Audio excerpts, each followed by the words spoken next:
we've got some very big and impressive speakers to talk about today. These are the Arendal 1723 THX. These are the ported monitors, and they're huge. So sit down, grab a cup of coffee, and let's talk about these giant bookshelf speakers.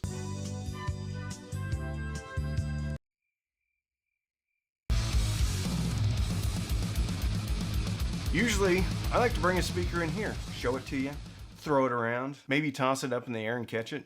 But these are just too big to do that.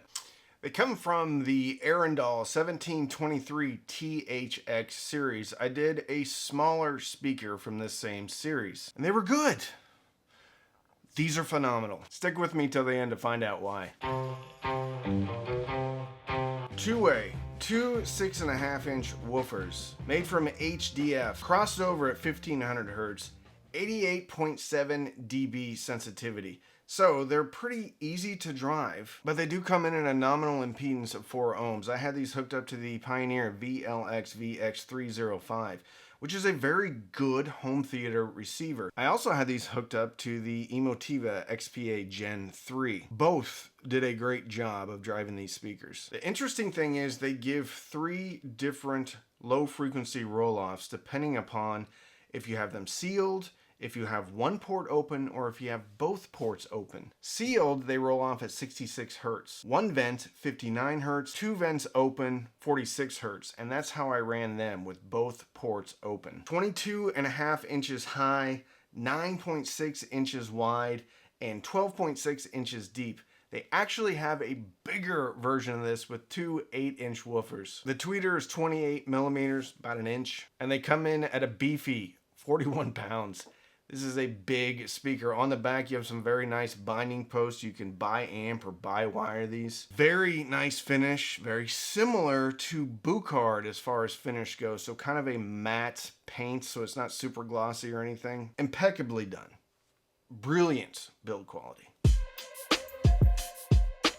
Come in at $2,049 a pair, and that seems very expensive, but if you hold these things in person, I guess if somebody said this was a $5,000 speaker, I'd have been like, okay. I've been playing around with the PMC Prodigy. They're built very well, but I think the Arendal's just a step above. Build quality is on par with the Bucard P300. The irony is, the P300 are coming in at 1,450 euros a pair. How much is 1,450 euros in dollars? $1,580. So for $400 more, you get the Arendals. And to me, you're getting much more than $400 better on the P300s.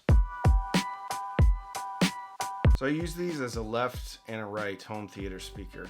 And in that application, I have to say that these are the best home theater speakers I've ever heard. The amount of space, the bass slap, the largeness of the sound is just otherworldly. I was watching Prey, the 4K Blu-ray version. Just amazing. I mean, the subtle details, because a lot of that movie's taking place in the forest. Well, almost all of that movie's taking place in the forest. Sounds of the wind, birds, the predator up in the trees. Amazing.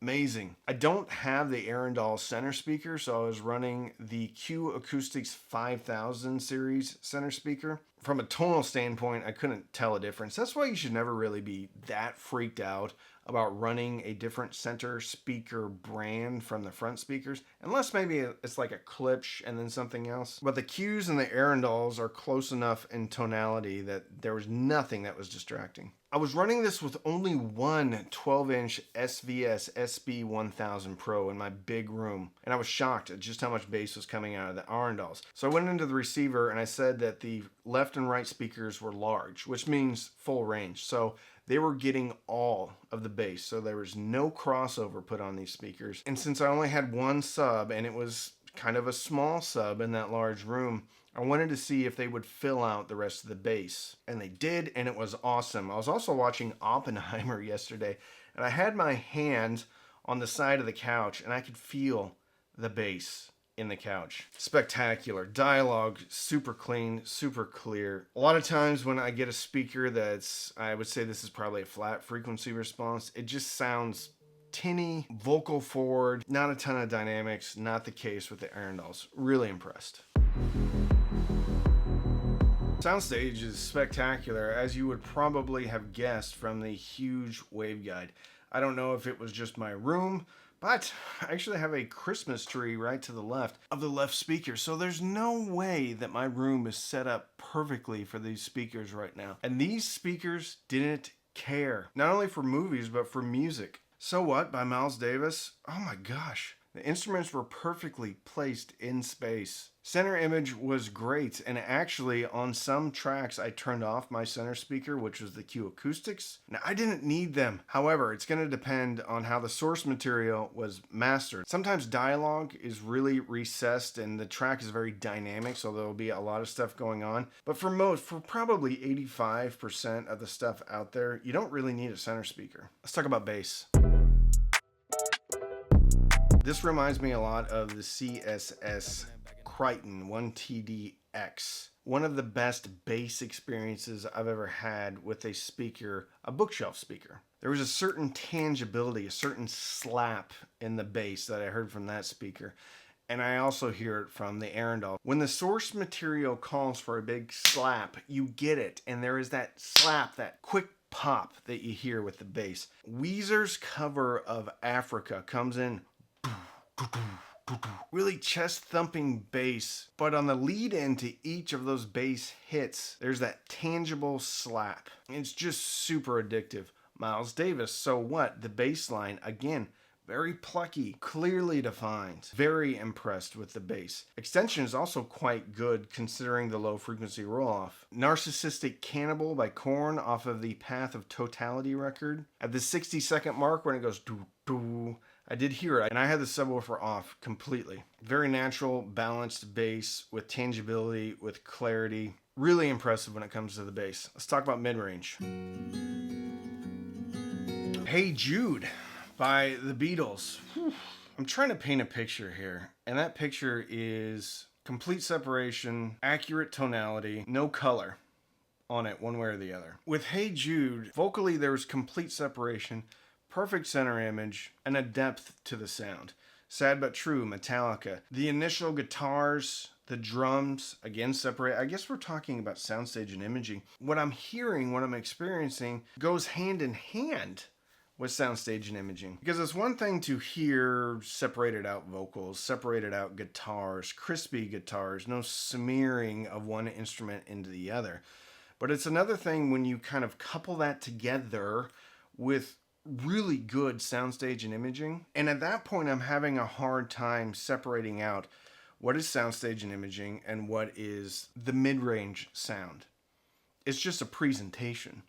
And the presentation of the mids with these 1723 monitor S's is perfect. If you're wanting a neutral kind of what the music is giving you, what the movie is giving you presentation, if you don't want any color on it, I think this speaker is about as colorless and true to the source maybe as I've ever heard. What surprises me the most is the majority of my listening with this speaker is on that Pioneer home theater receiver. And that is not my first choice for music. But I didn't feel like I was missing anything with the Arendals. And I was running it between Pure Direct, DAC, stereo, so I was running it in different modes. And while DAC sounded great, stereo sounded great because there's some DSP going on in the stereo mode too. Even in Pure Direct mode, with a receiver that I feel like is a little bit thin when it comes to music in Pure Direct mode, is still monumentally impressive.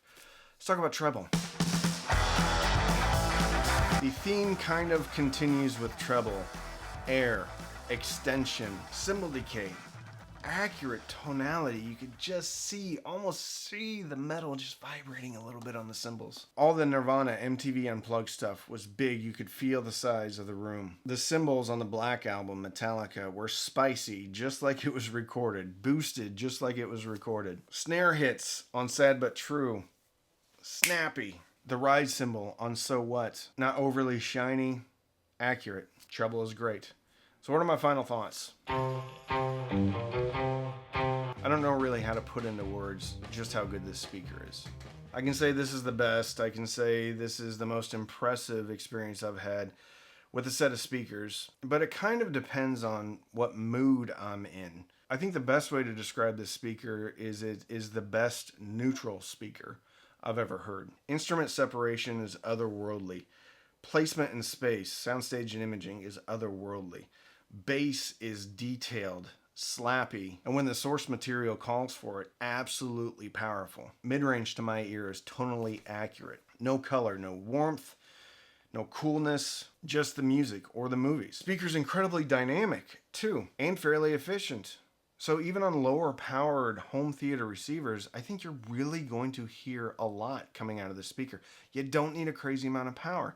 You don't need a crazy amount of current. I was kind of amazed just how good this sounded on my Pioneer. Nothing wrong with the Pioneer. Pioneer is a really solid home theater receiver. But usually I'm grabbing something else, something a little bit more oomphy on the bottom when it comes to music, and I just didn't feel the need to do so. The price, $2,000 or $2,049, is very expensive. But this is a speaker that not only justifies that price, but in hearing a lot of stuff at Capitol Audio Fest, Axpona, a lot of higher end products, I think the Arendal would absolutely embarrass them. Generally on a speaker, it does two things really, really well. This speaker does 4 things really, really well. Bass, treble, mid-range, soundstage and imaging. Actually does 5 things. It's efficient. It's expensive, but I still think a high value. It's not as big as a tower speaker, although if you put it on stands, you're still going to be taking up the same amount of room. But if you need to, you could put them on a console. Probably want to isolate them a little bit from the console though. So I think this is an incredibly versatile speaker because it is a really big bookshelf speaker, but it gives you all the power, all the sound that a floor standing speaker is going to give you. How does it compare to the PMC Prodigy 1s, the Buchard P300s? Much more neutral than the P300s. I think more neutral than the PMCs. I think the PMCs are really fun music speaker. P300s, I think, more neutral than the S400 Mark IIs, but less neutral than the Arendals. I think all 3 of them are great speakers, but the Arendals, I think, are going to play the loudest, the biggest, and do it in a very composed manner. I think they're quicker. I think the bass on the Arendals is quicker than the PMC Prodigy 1s. And it just feels like the biggest speaker, which it kind of is the biggest speaker amongst those 3. Very impressed. 10 out of 10 speaker for me. I don't have anything to complain about on the Arendal 1723 Monitor S speakers. They're wonderful. So if you want to support the channel, you can sign up for Patreon. Patreon.com/cheapaudioman. Every Sunday night we have Patreon-only Zooms, Patreon-only Discord, Patreon-only Facebook group. Also use the links in the description. This is not an affiliate link though, so I don't have an affiliate relationship with Arendal. You can buy me a cup of coffee. Down at the bottom of the video, there's a thanks button. Put a couple of dollars in the tip jar, but don't feel compelled to buy me anything. Finally, you can just like this video and subscribe. So don't binge watch anything on Netflix or Hulu. If you got $2,000 laying around, why don't you get yourself a pair of Arendal 1723S monitor bookshelf speakers and fill yourself with happiness. And with that, I'm Randy. I'm the Cheap Audio Man.